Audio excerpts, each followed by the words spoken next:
News ಸಂಗಮಕ್ಕೆ ಸ್ವಾಗತ. ಮೊದಲಿಗೆ headlines. Kushalnagar ಪುರಸಭಾ ಸಭಾಂಗಣದಲ್ಲಿ ವಿಶ್ವ ಮಹಿಳಾ ದಿನಾಚರಣೆಯನ್ನು ಅರ್ಥಪೂರ್ಣವಾಗಿ ಆಚರಿಸಲಾಯಿತು. ಯಾದಗಿರಿ ಜಿಲ್ಲೆ ಹುಣಸಗಿ ತಾಲೂಕಿನಲ್ಲಿ ಮಾದಿಗ ಸಮುದಾಯದ ಸಂಘಟನೆಗಳಿಂದ ಒಳ ಮೀಸಲಾತಿಗೆ ಆಗ್ರಹಿಸಿ ಪ್ರತಿಭಟನೆಯನ್ನ ಮಾಡಿದರು. ಹಿಂದೂ ಸ್ವಯಂ ಸೇವಕನನ್ನ ಗೂಂಡ ದುಷ್ಕರ್ಮಿಗಳು ಮಾರಣಾಂತಿಕ ಹಲ್ಲೆ ಮಾಡಿರುವುದನ್ನ ಬಲ್ಲಮಾವಟಿ ಬಿಜೆಪಿ ಶಕ್ತಿ ಕೇಂದ್ರದ ಅಧ್ಯಕ್ಷ ಕರವಂಡ ಲವನಾಣಯ್ಯ ಖಂಡಿಸಿದ್ದಾರೆ.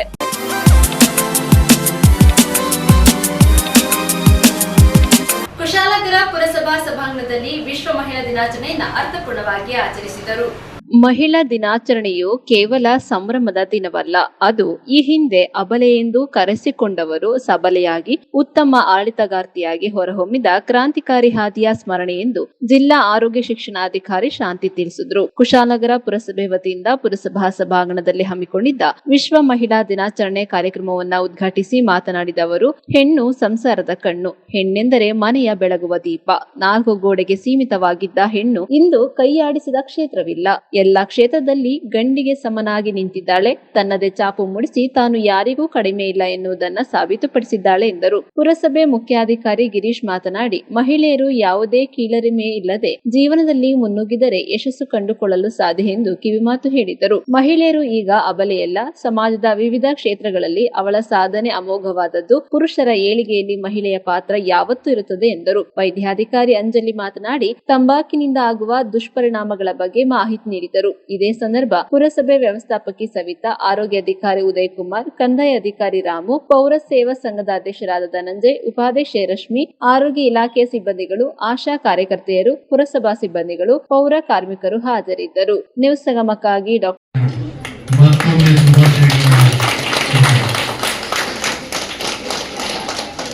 ಓರೋದ್ರಿಂದ ಹಿಡಿದು ನಿಲ್ಲೋದ್ರಿಂದ ಹಿಡಿದು ಕಾರ್ಯಕ್ರಮದಲ್ಲಿ ಪಾಲ್ಗೊಳ್ಳೋದ್ರಿಂದ ಹಿಡಿದು ಈ ಮನೆಗೆ ಹೋಗಿ ಸುಮ್ಮನೆ ಇರ್ತೀರಾ ನೀವು? ಇಲ್ಲ ತಾನೆ?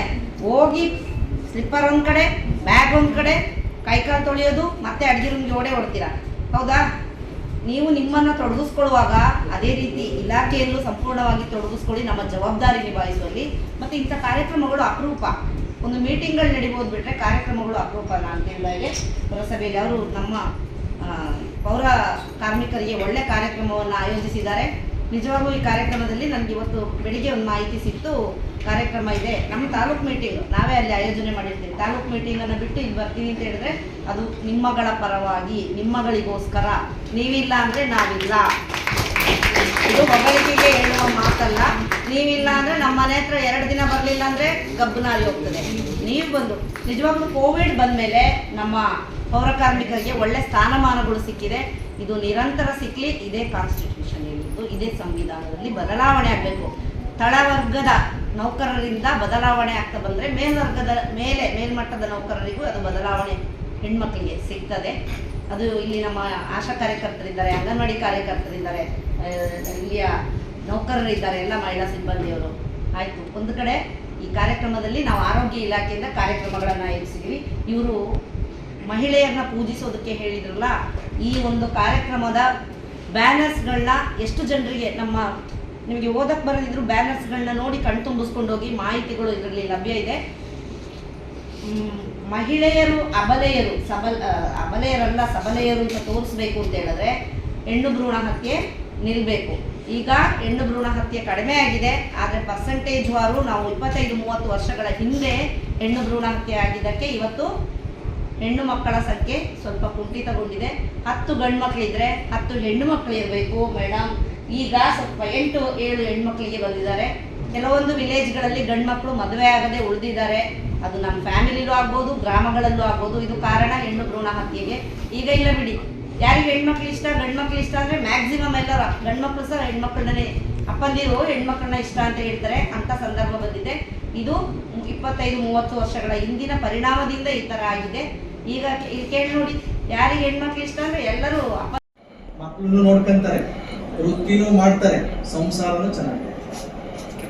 ಗಂಡನ ಸಪೋರ್ಟ್ ಸಿಕ್ಬಿಟ್ರೆ ಅವರು ಎಲ್ಲ ಕೆಲಸನೂ ಮಾಡ್ಕೊಂಡು ಬಂದ್ಬಿಡ್ತಾರೆ. ಗಂಡ ಏನು ಹೆಂಡತಿ ಮಾತನ್ನ ಕೇಳಿಬಿಟ್ಟು ಅವಳಿಗೆ ರೆಸ್ಪೆಕ್ಟ್ ಎಲ್ಲ ಕೊಟ್ಟು ಅವಳದೇನು ಮಾಡಿಬಿಟ್ರೆ ಹೆಣ್ಮಕ್ಳು ಎಲ್ಲ ಕೆಲಸ ಮಾಡ್ತಾರೆ ಅಂತ ನಾನು ಅನ್ಕೊಂಡಿದ್ದೀನಿ. ನೀವು ಒಂದ್ಸಲಿ ಕ್ವಶನ್. ಹಾಗಾಗಿ ನಮ್ಮೆಲ್ಲ ಪುರುಷರು ನಾವಿಲ್ಲೆಲ್ಲ ಏನೇನಿದ್ದೀವಿ ನಾವೆಲ್ಲರೂ ಕೂಡ ಇವ್ರಿಗೆ ಹೆಣ್ಮಕ್ಳಿಗೆ ನಾವು ಮದುವೆ ಆಗಿರ್ತಕ್ಕಂಥ ನಮ್ಮ ಹೆಂಡತಿದಿರಿಗೆ ಇಲ್ಲ ನಮ್ಮ ತಾಯಂದಿರಿಗೆ ನಮ್ಮ ಅತ್ತೆಂದಿರಿಗೆ ಎಷ್ಟೆಷ್ಟು ಪರ್ಸೆಂಟೇಜಲ್ಲಿ ನಾವು ಅವ್ರಿಗೆಲ್ಲ ಹೆಲ್ಪ್ ಮಾಡ್ಬೋದು ಆ ರೀತಿಯಾಗಿ ನೀವೆಲ್ಲ ಸಪೋರ್ಟ್ ಕೊಡಬೇಕು ಅಂತೇಳಿ ನಾನು ನಿಮ್ಮನ್ನೆಲ್ಲ ಕೇಳ್ತೇನೆ. ಆಮೇಲೆ ಎರಡನೇದಾಗಿ ನಾನು ಮಹಿಳೆಯರಿಗೊಂದು ಕೇಳ್ತೀನಿ, ದಯವಿಟ್ಟು ಹೆಣ್ಮಕ್ಳು ನಿಮ್ಮ ತಂದೆ ತಾಯಿ ನಿಮ್ಮ ಅಕ್ಕ ತಂಗಿದಿರ್ನ ಅಣ್ಣ ತಮ್ಮದಿರ್ನ ಹೆಂಗ್ ಪ್ರೀತಿಸ್ತೀರೋ ಅದೇ ತರ ನಿಮ್ಮ ಗಂಡಂದಿರ ಅಕ್ಕ ತಂಗಿದಿರ್ನ ತಂದೆ ತಾಯಿನ ಅಕ್ಕ ತಂಗಿದಿರ್ನ ಹಂಗೆ ಪ್ರೀತಿಸಿ ಅಂತ ಕೇಳ್ತೀನಿ. ಯಾಕೆಂದ್ರೆ ಎರಡೂ ಕಡೆ ನೀವೇ ಬ್ಯಾಲೆನ್ಸ್ ಮಾಡಬೇಕು. ಹೆಣ್ಮಕ್ಳಾದವರು ನಿಮ್ಮ ಅಕ್ಕ ತಂಗಿದಿರ್ನ ಹೆಂಗ್ ಪ್ರೀತಿಸ್ತೀರೋ, ನಿಮ್ಮ ಅಮ್ಮ ಅಪ್ಪ ಬಂದಾಗ ಕೋಳಿ ಸಾರು ಮಾಡ್ತೀರಾ ಇಲ್ಲ ಒಬ್ಬಿಟ್ಟು ಮಾಡ್ತೀರಾ, ಹಂಗೇನೆ ನಿಮ್ ಗಂಡನ ಅವ್ರ ಮನೆಯವ್ರು ಬಂದಾಗ ಹೆಣ್ಮಕ್ಳು ಬಂದಾಗಲೂ ಕೂಡ ನಾನ್ ನಿಮ್ಮಲ್ಲಿ ಹೇಳೋದು ಇಷ್ಟೇನೆ, ನೀವು ಕೋಳಿ ಸಾರು ಮಾಡಿ ಇಲ್ಲ ಅಂದ್ರೆ ಒಬ್ಬಿಟ್ಟು ಮಾಡಿ. ಅವ್ರಿಗೆ ಖುಷಿಯಾಗಿ ಈಗ ನಿಮ್ಮ ಅತ್ತೆ ಈಗ ನಿಮ್ ತಂಗಿರ್ ಬಂತು ಅಂದ್ರೆ ಅರ್ಶಿನ ಕುಂಕುಮ ಕೊಡ್ತೀರಾ, ಸೀರೆ ತಂದು ಕೊಡಿ ನನ್ನ ತಂಗಿ ಬಂದವ್ರು ಅಂತೀರಾ. ಅದೇ ತರ ನಿಮ್ಮ ಗಂಡನ ಮಕ್ಕಳು ಏನ್ ಅವ್ರ ಅತ್ತಂಗಿರೋ ಅಣ್ಣ ತಮ್ಮದಿರು ಏನ್ ಬರ್ತಾರೆ ಅವರು ಬಂದಾಗ ನೀವು ಅದೇ ರೀತಿಯಾಗಿ ಸಮಾನವಾಗಿ ಕಂಡ್ರೆ ಸಂಸಾರ ಅಂತಕ್ಕಂಥದ್ದು ನಮ್ದೇನು ಆರಾಮಾಗಿ ಸುಲಲಿತವಾಗಿ ಹೋಗುತ್ತೆ ಅಂತ ಹೇಳಿ ನನ್ನ ಭಾವನೆ. ಇನ್ನು ಮದುವೆ ಆಗಿರೋ ಸುಮಾರು ಜನ ಇದ್ದಾರೆ, ದಯವಿಟ್ಟು ಮದುವೆ ಆಗಿಲ್ಲದೆ ಇರೋರು ಜ್ಞಾಪಕ ಕೇಳಿ, ಮದುವೆ ಆಗಿರೋರು ದಯವಿಟ್ಟು ಆಮೇಲೆ ಈಗೋ ಬಿಡ್ಬೇಕು. ನಾನು ದುಡಿತಿದ್ದೀನಿ ನಂದೇ ನಡಿಬೇಕು, ನಾನು ಗಂಡಸು ನಾನು ದುಡಿತಿದ್ದೀನಿ ನಂದೇ ನಡಿಬೇಕು. ದಯವಿಟ್ಟು ಬೇಡ, ನಂದು ನಡೆಯೋದು ಬೇಡ, ನಿಂದು ನಡೆಯೋದು ಬೇಡ. ಇಬ್ರದು ಆ ಟೈಮ್ ಸರಿಯಾಗಿ ಆ ಸಂದರ್ಭಕ್ಕೆ ತಕ್ಕನಾಗಿ ಯಾರ್ಯಾರು ನಡೆಯುತ್ತೋ ಅವರೆಲ್ಲ ಹೆಣ್ಮಕ್ಳು ನಡೆಸ್ತೀರಾ ನೀವೇ ನಡೆಸ್ತೀರ, ಪರವಾಗಿಲ್ಲ. ನೀವೇನೆ ಕೂತ್ಕೊಳ್ರಪ್ಪ, ಯಾಕೆ ಎದ್ದೋಗ್ತೀರಾ, ಯಾಕೆ ಹಂಗೆ ಎದ್ದೋಗ್ತೀರಾ? ಬೇರೆ ಸುಮಾರು ಕಾಯಿಲೆಗಳು ಅದರಿಂದನೇ ಆಗೋದು. ಆಮೇಲೆ ಇನ್ನೊಂದು ಏನಂದ್ರೆ ಒಸಡು ಕಾಯಿಲೆ ಬರ್ತದೆ. ನೀವು ಬೆಳಿಗ್ಗೆ ರಾತ್ರಿ ನೀಟಾಗಿ ಹಲ್ಲುಜ್ಲಿಲ್ಲ ಅಂದ್ರೆ ಒಸಡಿಂದ ಫಸ್ಟ್ ಸ್ಟಾರ್ಟ್ ಆಗಿದೆ. ರಕ್ತ ಸ್ವಲ್ಪ ಹಲ್ಲುಜಾಗ ಎಲ್ರೆ ಏನ್ ಹೇಳೋದು, ಹೊಸ ಬ್ರಷ್ ಉಪಯೋಗಿಸಿದ್ವಿ ಅದಕ್ಕೆ ರಕ್ತ ಬ್ರಷ್ ಹೊಸದ್ರಿಂದ ಅಲ್ಲ, ಅದು ನಿಮ್ದು ಹಲ್ಲಿನ ಸುತ್ತ ಇರುವ ರಕ್ತನಾಳ ಎಲ್ಲ ವೀಕ್ ಆಗಕ್ಕೆ ಸ್ಟಾರ್ಟ್ ಆಗುತ್ತೆ, ಪಾಚಿ ಕಟ್ಟಿ. ಅದರಿಂದ ಹಲ್ಲು ಸುತ್ತ ಇರೋ ಕುಳೆನೆಲ್ಲ ತಿಂತಾ ಬರ್ತದೆ, ಅದಕ್ಕಾಗಿ ಅದು ಬರೋದು. ಆಮೇಲೆ ಏನಾಗ್ತದೆ, ಅಲ್ಲೆಲ್ಲ ಲೂಸ್ ಆಗಕ್ಕೆ ಸ್ಟಾರ್ಟ್ ಆಗ್ತದೆ. ಎಲ್ರು ಏನಾದ್ರು ಗಿಟ್ಟಲು ಅದು ದೂರ ಹೋಯ್ತು, ಅದಲ್ಲ, ಅದು ಎಲ್ರಿಗೂ ಆಗೋದಿಲ್ಲ ಅದು ಆ ಥರ.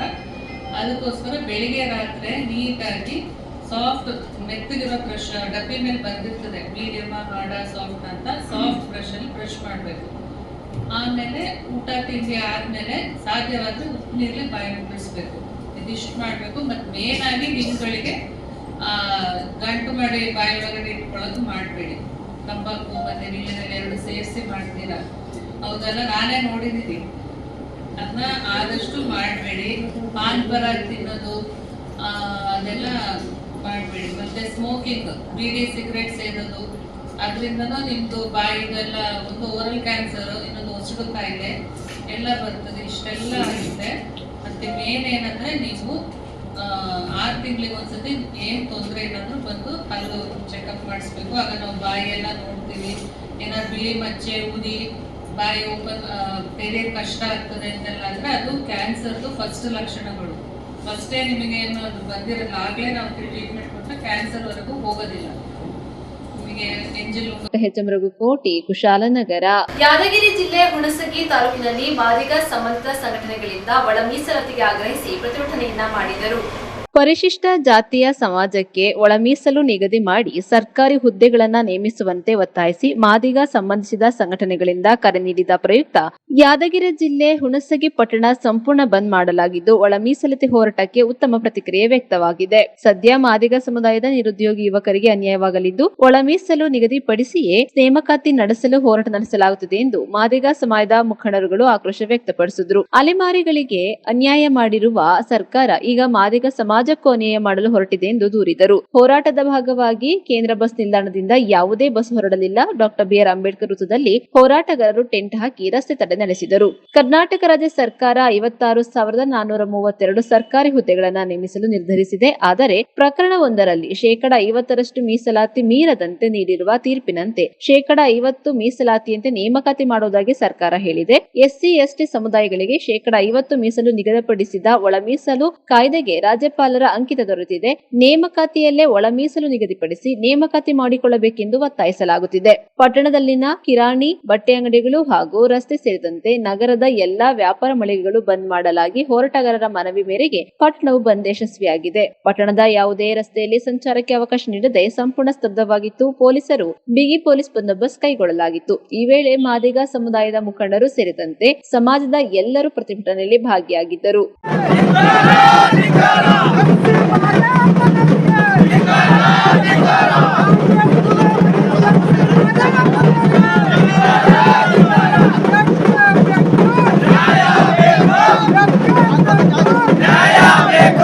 ಬಂದಿದ್ದೀವಿ, ಆದ್ರೂ ಕೂಡ ನಮಗೆ ಸಾಮಾಜಿಕವಾಗಿ ನ್ಯಾಯ ಇನ್ನುವರೆಗೆ ಅದ್ರ ನಮ್ಗೆ ದಕ್ಕಿಲ್ಲ. ಡಾಕ್ಟರ್ ಬಾಬಾ ಸಾಹೇಬ್ ಅಂಬೇಡ್ಕರ್ ಅವರು ಮಾತು ಹೇಳ್ತಾರೆ, ಸಮರ್ಪಕವಾಗಿ ಸಮಬಾಳು ಮತ್ತು ಸಮಪಾಲು ಅಂತ ಹೇಳಿ. ಅಣ್ಣವರು ಬಹಳಷ್ಟು ಎಲ್ಲ ಮಾಹಿತಿಯನ್ನ ನಮ್ಮ ಜೊತೆಗೆ ಹಂಚ್ಕೊಂಡಿದ್ದಾರೆ. ನಾನು ಹೇಳೋದಕ್ಕೆ ಏನಿಲ್ಲ, ಸಮಯದ ಅಭಾವ ಆಗಿರೋದ್ರಿಂದ ನಾನು ಇನ್ನೊಂದು 2 ನಿಮಿಷದಲ್ಲಿ ನಾನು ಮಾತು ಮುಗಿಸ್ತೀನಿ. ಅದ್ರ ಜೊತೆಗೆ ಇವತ್ತು ಸರ್ಕಾರಗಳು ಏನ್ ಮಾಡ್ತಾ ಇದಾವೆ ಅಂತಂದ್ರೆ ಸುಮ್ಮನೆ ತಮ್ಮ ಒಂದು ಹಣವನ್ನ ವ್ಯರ್ಥ ಮಾಡ್ತಾ ಇದ್ದಾರೆ. ಸಮಿತಿ ಮಾಡ್ತಾರೆ, ಕಾಂತರಾಜ್ ಆಯೋಗ ಎಲ್ಲಿಗೋಯ್ತು, ಸದಾಶಿವ ಆಯೋಗ ಎಲ್ಲಿಗೋಯ್ತು, ಮಾಧುಸ್ವಾಮಿ ಆಯೋಗ ಎಲ್ಲಿಗೋಯ್ತು, ಈಗ ಜಸ್ಟಿಸ್ ನಾಗಮೋಹನ್ ದಾಸ್ ಅವರ ಆಯೋಗ ಎಲ್ಲಿಗೋಯ್ತು. 110 ಕೋಟಿ ಏನಪ್ಪಾ ಅಂತಂದ್ರೆ 110 ಕೋಟಿ ಹಣವನ್ನ ಖರ್ಚು ಮಾಡಿ ಒಂದು ನ್ಯಾಯಮೂರ್ತಿ ನಾಗಮೋಹನ್ ದಾಸ್ ಅವರ ಒಂದು ಆಯೋಗವನ್ನು ರಚನೆ ಮಾಡಿದ್ರು. ಅದಕ್ಕೆ 56,000 ಏನಪ್ಪಾ ಶಿಕ್ಷಕರನ್ನ ಬಳಸ್ಕೊಂಡ್ರು. ಅವರು ಸಮಯನೂ ವ್ಯರ್ಥ, ಈ ಕಡೆ ದುಡ್ಡು ವ್ಯರ್ಥ. ಅದ್ರ ಜೊತೆಗೆ ಅದಕ್ಕೂ ಕೂಡ ಅವ್ರು ಏನ್ ಹೇಳಿದ್ದಾರೆ, ಮಾದಿಗರಿಗೆ 6% ಕೊಡಿ, ವಲಯ ಸಮುದಾಯಕ್ಕೆ ಏನಪ್ಪಾ ಅಂದ್ರೆ 5% ಕೊಡಿ, ಆಮೇಲೆ 4 ಹೀಗೆ ಅಲೆಮಾರಿ ಸಮುದಾಯಕ್ಕೆ 1% ಅನ್ನು ಕೊಡಿ ಅಂತೇಳಿ ಆ ಒಂದು ನಾಗಮೋಹನ್ ದಾಸ್ ಅವರ ವರದಿಯಲ್ಲಿ ಉಲ್ಲೇಖ ಆಗಿದೆ. ಅದನ್ನು ಕೂಡ ಯಥಾರ್ಥವಾಗಿ ಏನಾದ್ರು ಜಾರಿ ಮಾಡಿದ್ರ? ಅದು ಕೂಡ ಇಲ್ಲ. ಏನು ನೆಪ ತೆಗೆದ್ರು, ಏಕೆ ಹೇಳಿ ಆದಿ ಕರ್ನಾಟಕ, ಆದಿ ಆಂಧ್ರ, ಆದಿ ದ್ರಾವಿಡ ಅಂತ ಹೇಳ್ಬಿಟ್ಟು ಅದೊಂದು ನೆಪ ತೆಗೆದ್ರು. ಏನಾದ್ರೂ ಒಂದು ನೆಪ ತೆಗಿತಲೇ ಇದ್ದಾರೆ. ನಿಜವಾಗ್ಲೂ ಹೇಳ್ಬೇಕಂತಂದ್ರೆ ಮಾದಿಗರಿಗೆ ನ್ಯಾಯ ಕೊಡಿಸ್ಬೇಕಂತ ಇವರಲ್ಲಿ ಒಂದು ಸ್ವಲ್ಪನೂ ಕೂಡ ಇಲ್ಲ. ಯಾಕಂದ್ರೆ ಇರೋದೇ 1-2 ಸಚಿವರು, ಅವರೇ ಧ್ವನಿ ಎತ್ತಾರೆ. ಮತ್ತೆ ಉಳಿದಾರ ಅವ್ರನ್ನ ಸುಮ್ ಮಾಡ್ಬಿಟ್ರೆ ನಾವು ಯಾರು ಧ್ವನಿ ಎತ್ತಂತ ಇಲ್ಲ. ನಾವೆಲ್ಲರೂ ಕೂಡ ಹೊರಗಡೆ ನಿಂತು ಏನೋ ಅಂತಾರಲ್ಲ, ಅಧಿಕಾರಕ್ಕೆ ಬೆಲೆ ಇದೆ, ಹೋರಾಟಕ್ಕೆ ಬೆಲೆ ಇಲ್ಲ ಅಂತ ಅವ್ರು ಹೇಳ್ತಾರೆ. ಹೋರಾಟ ಮಾಡೋರ್ನ ಹೊರಗಡೆ ನಿಂತು ಧಿಕ್ಕಾರ ಆಗಿ ಬರ್ತೀವಿ, ಶಾಸನ ಮಾಡೋರು ಅವರು. ಆತರ ನಮ್ಮನ್ನ ಏನಪ್ಪಾ ಅಂದ್ರೆ ಮೂರ್ಖರನ್ನಾಗಿ 35 ವರ್ಷಗಳ ಕಾಲ ನಮ್ಮನ್ನ ಓಟಿಗಾಗಿ ನಮ್ಮನಪ್ಪ ಅಂತಂದ್ರ ಅವ್ರು ಯೂಸ್ ಮಾಡ್ಕೊಂತಾನೆ ನಮಗೆ ಬಂದಿದ್ದಾರೆ. ಹಾಗಾಗಿ ಇವತ್ತು ನಾವು ಓಟಿಗೆ ಅಷ್ಟೇ ಮೀಸಲಾಗಿ ಬಿಟ್ಟಿದ್ದೀವಿ. ಮೊದಲೇನಾಗ್ತಿತ್ತು ಅಂತಂದ್ರ ಈ ವರ್ಷದಲ್ಲಿ ಏನಪ್ಪಾ ಅಂತಂದ್ರ ಯಾವಾಗ ರಾಜ್ಯ ನಾಯಕರು ಭಾಸ್ಕರ್ ಪ್ರಸಾದ್ ಅಣ್ಣವರಾಗಿರ್ಬೋದು, ಇವನ್ ಅರುಣ್ ಕುಮಾರ್ ಸರ್ ಅವರಾಗಿರ್ಬೋದು, ಮಂದಕೃಷ್ಣ ಮಾದಿಗ ಅಣ್ಣನವರ ಒಂದು ಏನಪ್ಪಾ ಅಂತಂದ್ರ ಗೈಡ್ಲೈನ್ಸ್ ಮುಖಾಂತರ ನರಸಪ್ಪ ದೊಂಡವರಾಗಿರ್ಬೋದು, ಅನೇಕ ರಾಜ್ಯ ನಾಯಕರು, ಇವನ್ನ ನಮ್ಮ ನಂದಕುಮಾರ್ ಸರ್, ಬಂಬೇಕರ್ ಸರ್ ಅವರಾಗಿರ್ಬೋದು, ಪ್ರತಿಯೊಬ್ಬರು ರಾಜ್ಯದ ನಾಯಕರ ಒಂದು ಗೈಡ್ಲೈನ್ಸ್ ತಗೊಂಡು ಅವರು ಕೂಡ ಹೇಳ್ಬಿಟ್ರು, ಇವತ್ತು ನಾವು ಹೋರಾಟದ ರೂಪುರೇಷೆಗಳನ್ನ ಸ್ವಲ್ಪ ಬದಲಾವಣೆ ಮಾಡಬೇಕು. ಯಾಕಂತಂದ್ರೆ ನಾವು 111 ದಿನಗಳ ಕಾಲ ಹೋರಾಟ ಮಾಡಿದ್ರು ನಮ್ಗೆ ಕ್ಯಾರಿ ಆಗ್ಲಿಲ್ಲ. ಇವತ್ತು ಭಾಸ್ಕರ್ ಸರ್ ಅವರು ಒಂದೇ ಒಂದು ಹೇಳಿಕೆ ಕೊಟ್ಟುಬಿಟ್ರೆ ಸಾಕು, ಅವ್ರ ಮನೆ ಸುತ್ತಮುತ್ತಲು ಎಲ್ಲರೂ ಕೂಡ ಏನಪ್ಪಾ ಅಂತಂದ್ರೆ ಕಟ್ಟಾಕಂತ ಕೆಲಸ ಮಾಡ್ತಾರೆ, ಪೊಲೀಸ್ನವ್ರು ಬಂದು ನಿಂತ್ಕೊಂಡ್ಬಿಡ್ತಾರೆ. ಯಾಕನ್ನೋದಾದ್ರೆ ಆ ಮಾದಿಗರಲ್ಲಿ ಇರ್ತಕ್ಕಂಥ ಒಂದು ತಾಕತ್ತು, ದಿಟ್ಟ ಒಂದು ಏನಪ್ಪಾ ಅಂದ್ರೆ ಅವ್ರಲ್ಲಿ ಇರ್ತಕ್ಕಂಥ ಹೋರಾಟದ ಒಂದು ಕಿಚ್ಚು. ಹಾಗಾಗಿ ಇವತ್ತು ನಾನು ಹೇಳಕ್ ಇಷ್ಟಪಡೋದು ಒಂದೇ, ಇವತ್ತು ರಾಜ್ಯ ಸರ್ಕಾರ ದಯವಿಟ್ಟು ತಾವು ಮೂಗಿಗೆ ತುಪ್ಪ ಒರೆಸುವಂತ ಕೆಲಸ ಮಾಡಬಾರ್ದು. ಎಲ್ಲಿ ನಾವು ಏನಾದ್ರೂ ಮಾಡಿಬಿಟ್ರೆ ನಮ್ಗೆ ಏನಪ್ಪಾ ಅಂತಂದ್ರೆ ಮುಂದಿನ ನಿರ್ಮಾಣಗಳಲ್ಲಿ ಹೊರತ ಬೀಳ್ತದೆ ಅಂತ ಅವ್ರಿಗೂ ಕೂಡ ಭಯ ಇದೆ. ಹಾಗಾಗಿ ನಾನು ಸ್ಪಷ್ಟವಾದಂತಹ ಈ ಒಂದು ಸರ್ಕಾರಕ್ಕೆ ಸಂದೇಶ ಕೊಡ್ಬೇಕಂತ ನಾನು ಹೇಳೋದಾದ್ರೆ, ಇವತ್ತು ನಮಗೆ ಬರ್ಬೇಕಾದಂತಹ 6% ರಿಸರ್ವೇಶನ್ ನಮಗೆ ದಯವಿಟ್ಟು ಕೊಡಿ. ಆನಂತರ ಉಳಿದಿರ್ತಕ್ಕಂಥದ್ದು ನೀವೇನಾದ್ರೂ ಮಾಡ್ಕೊಳ್ಳಿ. ಇವತ್ತು ನಾವೇ ಏನ್ ಮಾಡಕತ್ತೀವಿ ಅಂತಂದ್ರೆ ಅವರಿಗೆ 5 ನಮಗೆ 5 ಇನ್ನೊಬ್ಬರಿಗೆ ಹಿಂಗ ನಾವೇ ಪಾಲ್ ಮಾಡಕತ್ ಬಿಟ್ಟಿವಿ. ಹಿಂಗಾಗಿ ನಾವೇನಪ್ಪ ಅಂತಂದ್ರೆ ಅವ್ರ ಸಲುವಾಗಿ ನಾವೇನಪ್ಪ ಅಂದ್ರೆ ಹಿಂದ್ ಉಳ್ಕೊಂತ ಹೊಂಟ್ಬಿಟ್ಟಿವಿ. ನಾವು ಮಾಡಕತ್ತಿದ್ದು ಒಬ್ಬರ ಸಲುವಾಗಿ ಅಂತ ಅವ್ರು ತಿಳ್ಕೊಂಡ್ಬಿಟ್ಟಾರ. ಆದ್ರೆ ನಾವು ಮಾಡಕತ್ತಿದ್ದು 101 ಜಾತಿಗೆ ಅಂತೇಳಿ ಅವ್ರಿಗೆ ಗೊತ್ತಿಲ್ಲ. ಇದು ಎಲ್ಲರಿಗೂ ಕೂಡ 101 ಜಾತಿಗೆ ಅನ್ವಯ ಆಗ್ತದ.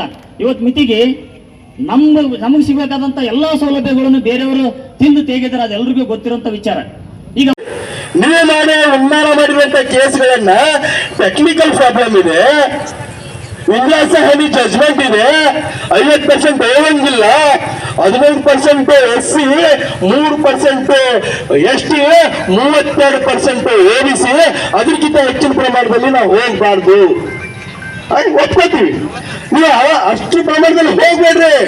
ಆದ್ರೆ ಒಳ ಮೀಸಲಾತಿ ಬೇಕು, ಇಂಟರ್ನಲ್ ರಿಸರ್ವೇಶನ್ ಬೇಕು ಮಾಡ್ಕೊಂತೀವಿ. ಬಿಸಿಲಿದ್ದ ಕಾರಣಕ್ಕೆ ಅಲ್ಲೆಲ್ಲ ಮಾಡ್ರಿ, ಒಳಗಡೆ ಬರ್ರಿ ದಯಮಾಡಿ. ಈ ವೇದಿಕೆಗೆ ಶೋಭೆ ತರೋದಿಲ್ಲ, ಆ ಕಾರಣಕ್ಕಾಗಿ ತಾವೆಲ್ಲರೂ ಒಳಗಡೆ ಬರ್ಬೇಕಂತೇಳಿ ವಿನಂತಿ ಮಾಡ್ಕೊಳ್ತಿದ್ದೀವಿ.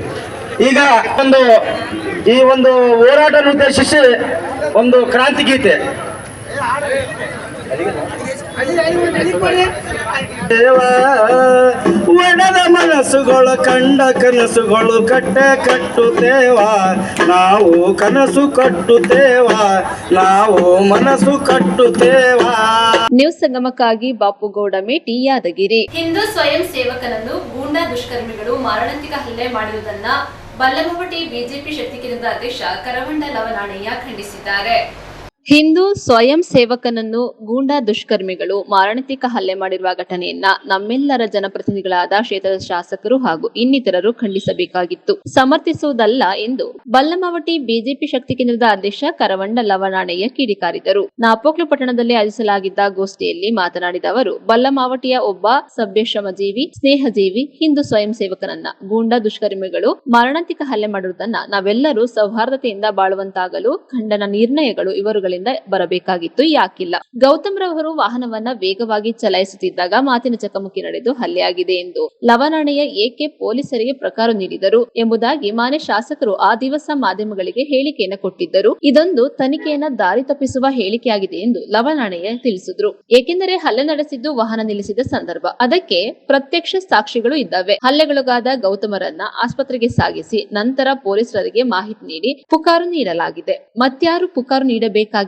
ಬಲ್ಲಮಾವಟಿ ಮಂಡಲದ ಕಾಂಗ್ರೆಸ್ ಸಮಿತಿಯಾಗಲಿ ಮುಖಂಡರಾಗಲಿ ಇದುವರೆಗೂ ಖಂಡಿಸಿಲ್ಲ. ಕಾರಣವೇನು? ಓಲೈಕೆಯ ರಾಜಕಾರಣವೇ? ಸಮಯ ಸಾಧಕತನವೇ? ಚುನಾವಣೆ ಬಂದಾಗ ಮಾತ್ರ ಮೊಸಳೆ ಕಣ್ಣೀರು ಈಗೇಕೆ ತೆಪ್ಪಗಿದ್ದಾರೆ? ನಾಪೋಕ್ಲು ವ್ಯಾಪ್ತಿಯ ಮುಸ್ಲಿಂ ಮುಖಂಡರಾಗಲಿ ಸಂಘಟನೆಗಳಾಗಲಿ, ನಾಪೋಕ್ಲು, ಎಮ್ಮೆಮಾಡು, ಕೊಟ್ಟಮುಡಿ, ಕೊಳಕೇರಿಯ ಜಮಾತ್ಗಳಾಗಲಿ ಈ ದುಷ್ಟ ಕೃತ್ಯವನ್ನ ಖಂಡಿಸಿಲ್ಲ.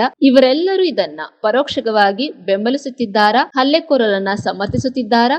ಜನತೆಗೆ ತಿಳಿಯಬೇಕಾಗಿದೆ. ಬಲ್ಲಮಾವಟಿ ವಲಯ ಅಧ್ಯಕ್ಷರಿದ್ದಾರೆ, ಗ್ರಾಮ ಪಂಚಾಯತಿ ಸದಸ್ಯರಿದ್ದಾರೆ, ಮಾಜಿ ತಾಲೂಕು ಪಂಚಾಯತಿ ಸದಸ್ಯರು, ಮಾಜಿ ಗ್ರಾಮ ಪಂಚಾಯತಿ ಅಧ್ಯಕ್ಷರು, ಹಾಲಿ ಸರ್ಕಾರಿ ಸಂಸ್ಥೆಯ ಸಮಿತಿ ಅಧ್ಯಕ್ಷರು ಇದ್ದಾರೆ. ಏಕೆ ಇವರ್ಯಾರು ಇದುವರೆಗೂ ಖಂಡಿಸಲಿಲ್ಲ? ಇವರಿಗೆಲ್ಲ ನಾಚಿಕೆಯಾಗಬೇಕು. ಪರೋಕ್ಷವಾಗಿ ಇವರು ಸಮರ್ಥಿಸುತ್ತಿದ್ದಾರೆ ಎನ್ನುವ ಸಂಶಯ ಜನಸಾಮಾನ್ಯರಲ್ಲಿ ಬಂದಾಗಿದೆ. ಸಾಮಾಜಿಕ ಜಾಲತಾಣದಲ್ಲಿ ಸಕ್ರಿಯವಾಗಿರುವ ನೀವು ಈ ವಿಷಯದಲ್ಲಿ ತುಟಿಪಿಟಿ ಕನ್ನಲಿಲ್ಲ. ಮುಂದಿನ ದಿನಗಳಲ್ಲಿ ಹಿಂದೂ ಸಮಾಜ ನಿಮಗೆ ತಕ್ಕ ಉತ್ತರವನ್ನ ನೀಡಲಿದ್ದಾರೆ ಎಂದು ಆಕ್ರೋಶ ವ್ಯಕ್ತಪಡಿಸಿದ್ದಾರೆ. ಗೋಷ್ಠಿಯಲ್ಲಿ ಬಲ್ಲಮಾವಟಿ ಶಕ್ತಿ ಕೇಂದ್ರದ ಉಪಾಧ್ಯಕ್ಷ ಮನವಟ್ಟಿದ ದೀಪಕ್ ಪೊನ್ನಪ್ಪ, ಬಲ್ಲಮಾವಟಿ ಬಿಜೆಪಿ ಬೂತ್ ಅಧ್ಯಕ್ಷ ಚಿಎಂಡಿ ದಿನೇಶ್ ಗಣಪತಿ, ಪೇರೂರು ಬಿಜೆಪಿ ಬೂತ್ ಅಧ್ಯಕ್ಷ ಮಚ್ಚುರ ಶರೀನ್ ಬೋಪಣ್ಣ, ಬಲ್ಲಮಾವಟಿ ಗ್ರಾಮ ಪಂಚಾಯಿತಿ ಮಾಜಿ ಅಧ್ಯಕ್ಷ ಮುಕ್ಕಟ್ಟಿರ ಸುತನ್ ಸುಬ್ಬಯ್ಯ ಉಪಸ್ಥಿತರಿದ್ದರು.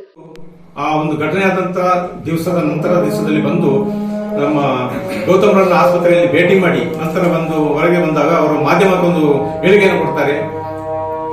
ಗೌತಮ್ ಅವರು ಚಲಾಯಿಸಿದಂತ ವಾಹನ ಅತಿ ವೇಗದಿಂದ ಬಂದು ಮಾತಿನ ಚಕಮಕಿಯಾಗಿ ಹಲ್ಲೆ ಆಗಿದೆ ಅಂತ ಹೇಳ್ಕೊಂಡು ನೋಡಿ. ಇಲ್ಲಿ ಒಂದು ವಿಷಯವನ್ನ ಪ್ರಚಾರ ಮಾಡುವ ಸಂದರ್ಭದಲ್ಲಿ ಒಂದು ವಾಹನ 20 ಕಿಲೋಮೀಟರ್ ಜಾಸ್ತಿ ವೇಗದಲ್ಲಿ ಇರಲಿಕ್ಕೆ ಸಾಧ್ಯ ಇಲ್ಲ.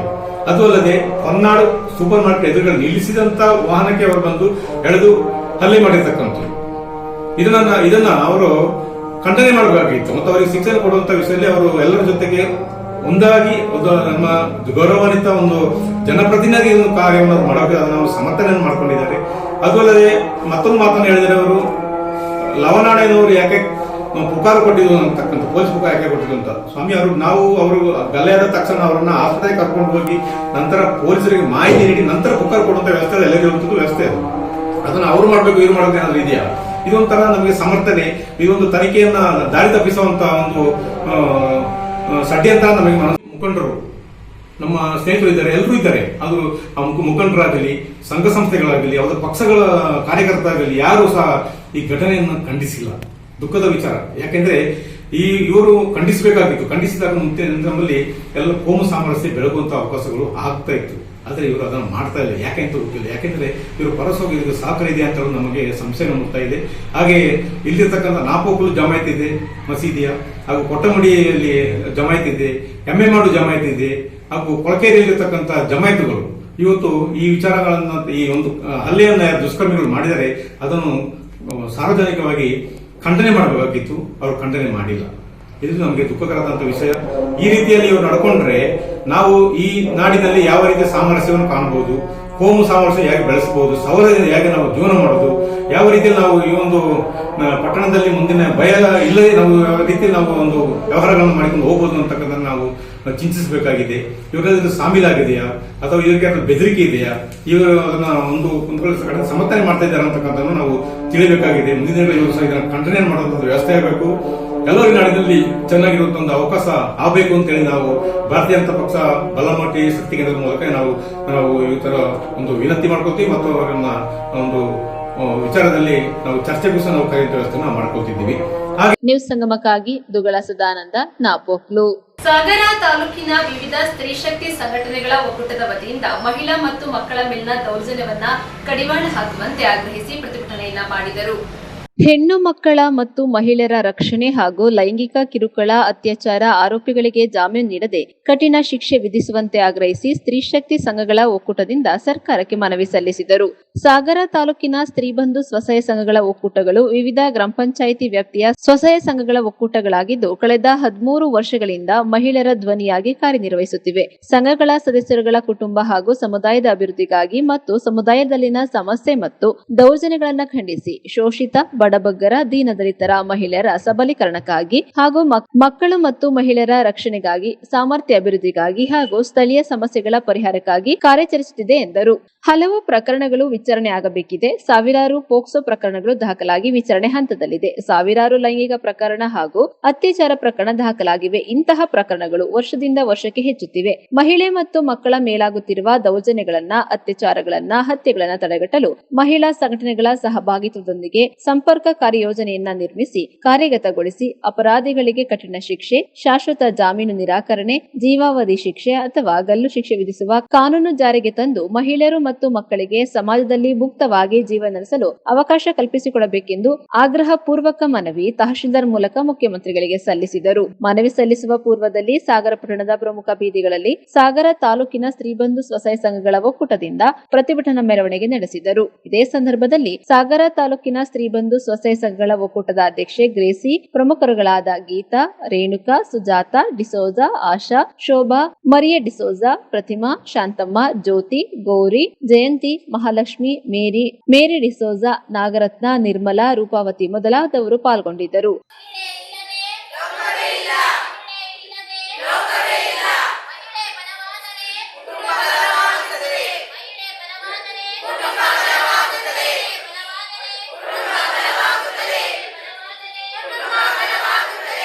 ನ್ಯೂಸ್ ಸಂಗಮಕ್ಕಾಗಿ ರವಿಸಾಗರ್, ಶಿವಮೊಗ್ಗ. ಇದೇ ತಿಂಗಳ 14ರಂದು ಕಾರ್ಕಳ ಪುರಸಭೆ ವ್ಯಾಪ್ತಿಯಲ್ಲಿ ಪ್ರತಿಭಟನೆ ಹಮ್ಮಿಕೊಳ್ಳಲಾಗಿದೆ ಎಂದು ಬಿಜೆಪಿ ಕ್ಷೇತ್ರದ ಅಧ್ಯಕ್ಷರಾದ ನವೀನ್ ನಾಯಕ್ ಗೋಷ್ಠಿಯಲ್ಲಿ ತಿಳಿಸಿದ್ದಾರೆ.